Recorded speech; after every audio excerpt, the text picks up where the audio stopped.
मुख्यमंत्री पुष्कर सिंह धामी ने नशा मुक्त भारत अभियान के 5 वर्ष पूर्ण होने के अवसर पर आयोजित कार्यक्रम में युवाओं से अपील की है कि वो स्वयं भी नशे को पूरी मजबूती के साथ ना कहें, साथ ही अपने साथियों को भी नशे के लिए ना कहने के लिए प्रेरित करें।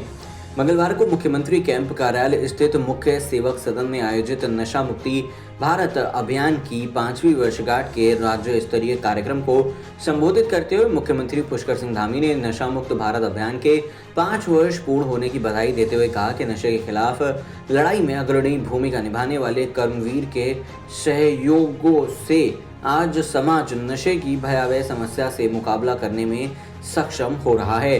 उन्होंने कहा कि नशा केवल एक बुरी आदत नहीं बल्कि समाज को भीतर से खोखला करने वाली एक भयावह चुनौती है। एक घातक प्रवृत्ति व्यक्ति की चेतना, विवेक और निर्णय लेने की क्षमता को नष्ट करके उसके पूरे भविष्य को विनाश की ओर ले जाती है। मुख्यमंत्री ने कहा कि आज नशे का प्रसार वैश्विक स्तर पर एक साइलेंट वॉर की तरह हो रहा है, जिसका सबसे बड़ा निशाना हमारी युवा शक्ति है। उन्होंने कहा कि हमारी युवा पीढ़ी ही नए भारत की ऊर्जा, नवाचार, सामर्थ्य और प्रगति का वास्तविक आधार है।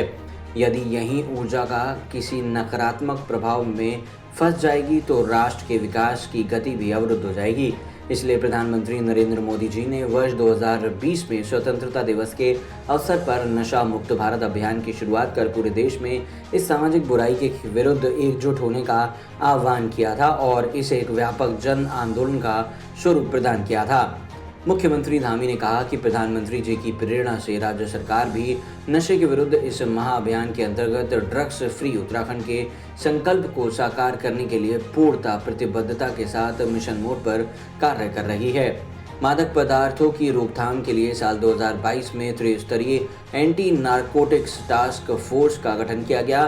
फोर्स ने बीते 3 वर्ष में 6000 से ज़्यादा अधिक आरोपियों को गिरफ्तार करते हुए 200 करोड़ रुपए से अधिक का नारकोटिक पदार्थ बरामद भी किया है।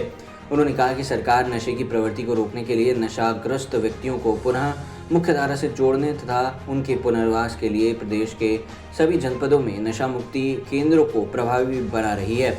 वर्तमान में प्रदेश में 4 integrated rehabilitation centre for addicts सफलतापूर्वक संचालित हो रहे हैं, जो नशा पीड़ित व्यक्तियों को उपचार, परामर्श और पुनर्वास की बेहतर सुविधाएं प्रदान करते हैं। इसके अतिरिक्त एम्स ऋषिकेश की सहायता से राज्य में एडिक्शन ट्रीटमेंट फैसिलिटी का संचालन भी किया जा रहा है। इस तरह राज्य के प्रत्येक जनपद के शिक्षण संस्थानों में एंटी ड्रग कमेटियों का गठन किया गया है, जिनमें जागरूक विद्यार्थियों, अभिभावकों, शिक्षक और प्रधानाचार्य को सदस्य के तौर पर शामिल किया गया है। मुख्यमंत्री ने कहा कि उत्तराखंड की गौरवशाली पहचान एपड़ कला को भी इस अभियान से जोड़ा गया है। आज नशा विरोधी संदेशों से सुसज्जित एपड़ पेंटिंग्स हमारे शैक्षणिक संस्थानों और सार्वजनिक स्थलों की शोभा बढ़ा रहा है। साथ ही युवाओं को नशे से दूर रखने के लिए उनकी ऊर्जा को सकारात्मक दिशा देने के लिए राज्य में दगड़िया क्लब भी बनाए गए हैं। मुख्यमंत्री धामी ने प्रदेश के युवाओं से अपील करते हुए कहा कि वे स्वयं भी नशे को पूरी मजबूती के साथ ना कहें और अपने साथियों को भी नशे के लिए ना कहने के लिए प्रेरित करें। मुख्यमंत्री धामी ने उपस्थित युवाओं को नशा मुक्त भारत अभियान की शपथ भी दिलाई। साथ ही स्कूल, कॉलेज में राज्य स्तर पर आयोजित भाषण एवं निबंध प्रतियोगिताओं के विजेताओं को भी सम्मानित किया।